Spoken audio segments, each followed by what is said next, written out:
Hindi ba't nakakahiya? Si BBM, even in his so-called Thanksgiving bash with his alyansa, hindi siya sinipot ng kanyang mga nakasama, except Lito Lapid. On the other hand, si PRRD na ni minsan hindi na silayin ng ating mga kababayan ay araw-araw dinadalaw, sinusuportahan at pinaglalaban kahit saan pa man. Kaya hindi umatin siguro yung iba mga insan dahil ginawa silang alak.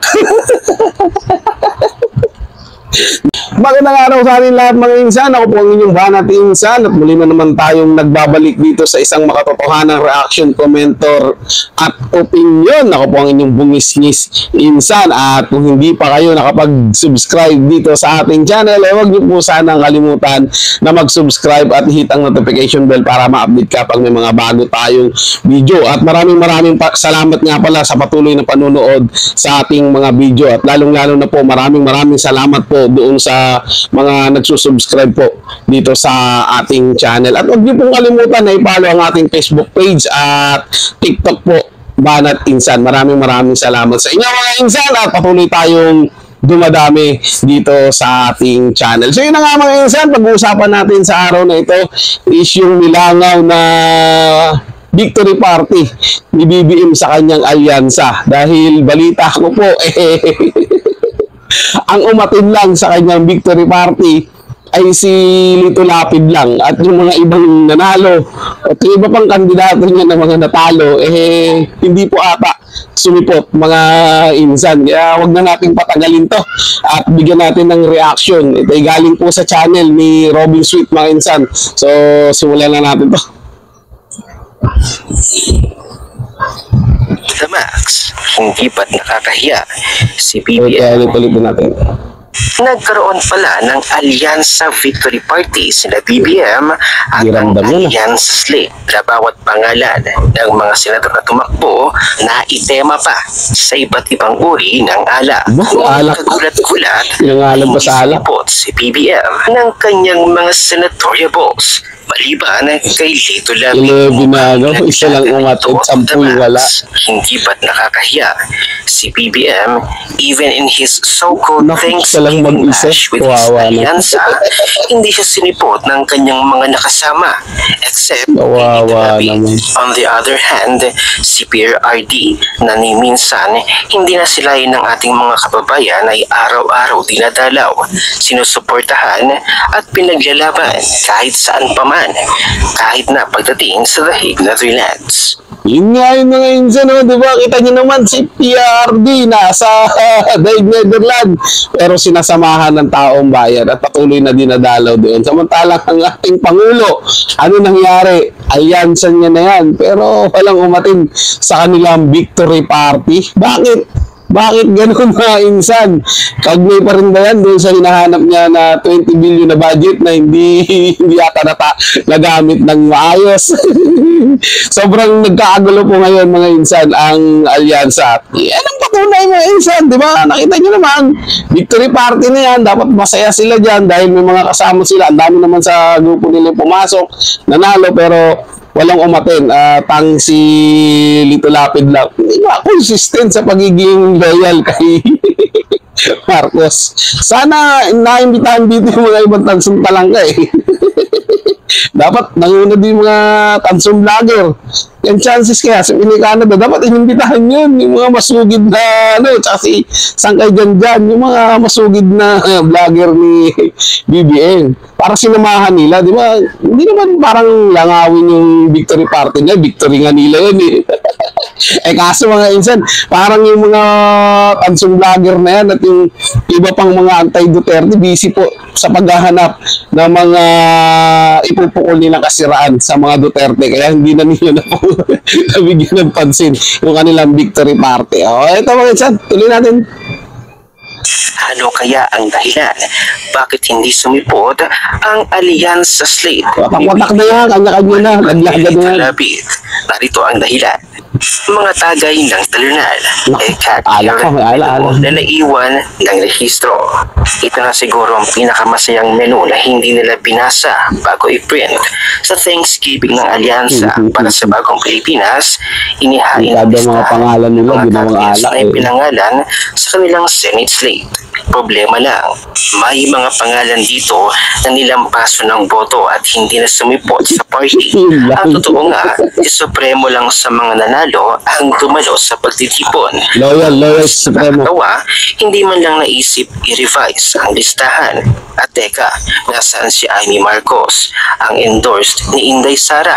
Malinaw, kahit sa Congress, may gulo ang alyansa. Si Amy Marcos dyan, basahin natin ang mga inumi may tamang-tama pero maling timing. Nako. Number 1, Ben Hurricane, Abalos.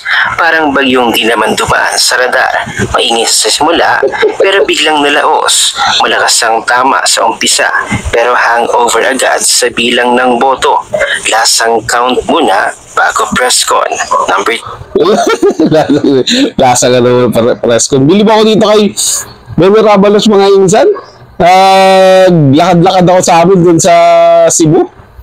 From Cebu City down to mga probinsya. Grabe, lalaki ng mga billboard niya.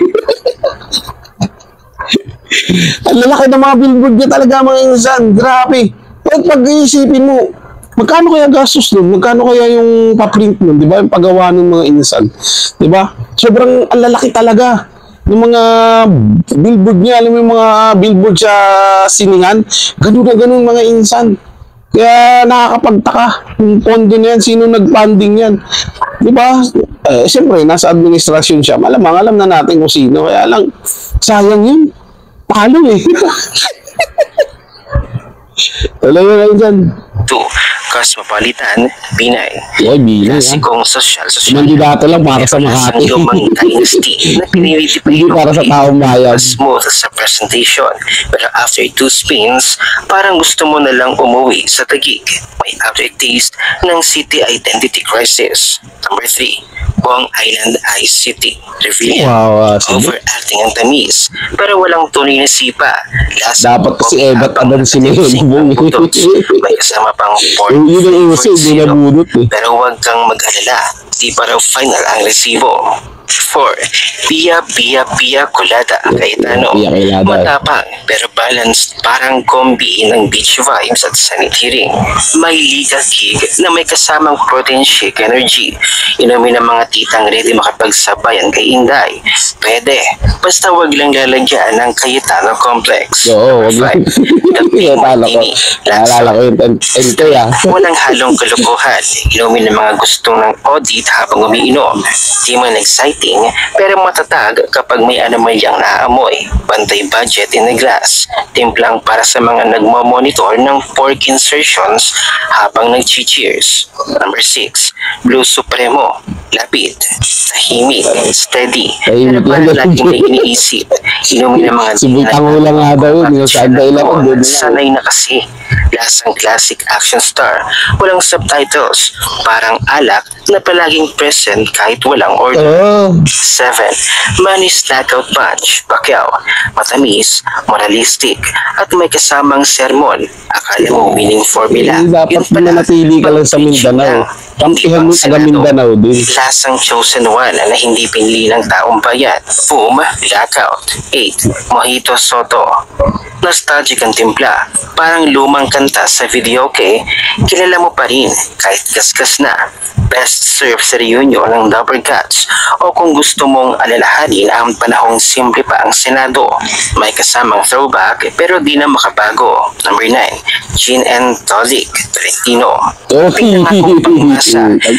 Isang pangkamilaan condo launch. Ka-fancy pero wala namang tama. Kamo, bigla kang maririnig nagre-reklamo. Bakit grabe siya tumakbo ulit? Gin bulag na pinasosyala, walang saysay. 10. Espresso Martini, Tulfo. Mainit, mabilis, at sumigaw ng kulang-kulang ang yelo. May tapang ng tubig sa corruption, at pero microphone. kasama naman Sabi, rich daw siya. Pero sa dami ng ingay, baka flavor lang. Tagay ng mga nag-aabang ng sumbong habang nagkakape. 11. Classic Margaritaville. Villar. Tahimik. Sinama niyo pa yan sa ano? Hindi mainis sa Victory Park. Pagkatapos yung interyahin niya yung pamilya nila. Kay Sara. Talaga di atin yan. Mode. Pwede. Basta hindi epal. Pang Senado na hindi nagpapanik. May sariling exit strategy. 12. All the way, alyansa. Isama lahat. Pero nauwi sa lasang halo-halo na walang gatas. Hindi mo maintindihan kung ano talaga siya. Tagay ng mga hindi makadesisyon. Pwedeng may unity, pero walang laman. 13. Forward together. Unity drink kuno. Pero parang leftover sa kampanya. Walang lasa. Walang direction. Pwede na sa mga speeches na walang pumapalpak. Lasang committee meeting na walang guro. Cheers! Samantala sa pag-amin ni Congressman Toby Tiago. Teka lang. Ay, insan. Kaya hindi umatin siguro yung iba mga insan dahil ginawa silang alak. Nalasing sa pagkatalo. Yung iba, nalasing sa pagkapanalo. Halo-halo na, rumble-rumble na. Yung alyansa nila na uwi sa alkansya. Sa totoo lang minsan, hindi natin masasabi na ang buong alyansa is nagtagumpay. Diba? Hindi yan masasabi na tagumpay sila. Kasi nga po, hindi naman sila talaga ang kabuuan ng alyansa nila yung nanalo Hindi po ba? Hindi rin masasabi natin na ang nanalo is yung part ng mga Duterte dahil hindi rin naman kabuuan ng Duterte. Pero isa lang masasabi natin dyan mga insan na nanalo talaga ang parte ng mga Duterte dahil nakuha nila yung gusto nila. Biruin niyo po mga insan, di ba? Siniro nila sa boto pagdating dun sa Luzon itong mga alyansa na to. Diba, patunay yan mga insan na malakas pa rin talaga ang mga Duterte sa Mindanao. So, ito pakinggan natin yung si BP Sara kaugnay dito dun sa sinabi ni Toby Tiangco na pumirma yung mga kandidato o yung mga kongresista para ma-impeach si BP Sara. Pero iba pa pala yung nabalitaan ni BP Sara, may iba pa pala bukod doon sa isiniwalat ni Toby Tiangco. At tignan mga insan si Toby Tiangco po ay congressman ng Navotas at siya po yung campaign manager ng buong alyansa. So, eto, pakinggan natin mga insan. Magagamit pala ito ni Vice President Sara laban kay Romualdez. Romualdez, lagot ka na, humanda ka na. Vice President Sara patungkol sa pirma sa impeachment kaysa sa isiniwalat ni Congressman Toby Tiangco. Panoorin natin ang buong video. Pakinggan natin ang bagong statement ni VP Inday Sara. Sabi ni Alianza Campaign Manager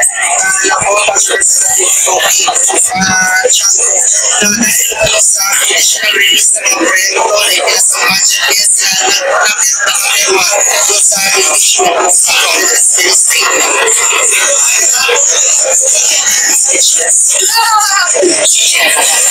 What kasi iba yung narinig ko? Oo, dito sa akin. 1 million cash and 6 million ang bayan sa pirma. Grabe, akap na. So, iba pa yung conditional release also in addition pa yung public record din na nakita ninyo na yung mga hindi ko menawa kung sino talaga yung budget para sa kanila. Nako!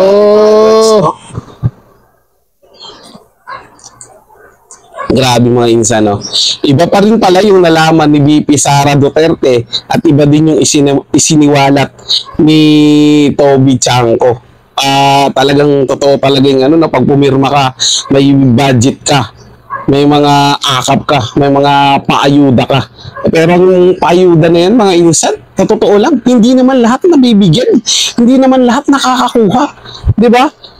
Mag-comment kayo dyan, sabihin nyo kung lahat ba sa lugar ninyo o kahit ikaw mismo nanonood sa channel ko kung nakakuha ka ba ng paayuda na yan. Diba? Malamang sa malamang hindi ka talaga makakakuha. Lalo na kung kalaban ka nung nasa pwesto, hindi ka bibigyan, lalo na kung alam ng mga naglilista na yan na huwag yan, hindi naman sa atin yan eh, mas priority natin yung sa atin, di ba? Kaya kalokohan yung paayuda na yan, yung pabigay nila ng ayuda na kunwari, tulong na nga sa atin to, naku, hindi po yan. Lalo lang nila kinukonsinti yung mga tao na maging tamad imbis na trabaho, maglikha ng mga magagandang proyekto para magkaroon ng trabaho yung mamamayang Pilipino. Hindi yung band-aid solution lagi yung ginagawa nila. At nakakagulat yan mga insan, no? Na akala lang natin, haka-haka lang, maraming nagsabi na, bintang lang yan ni VP Sara Duterte na nagkabayaran sa ganyan para i-impeach siya. Impeach talaga siya dahil magnanakaw siya sa kaban ng bayan. Ayaw niya aminin sino si Piatos.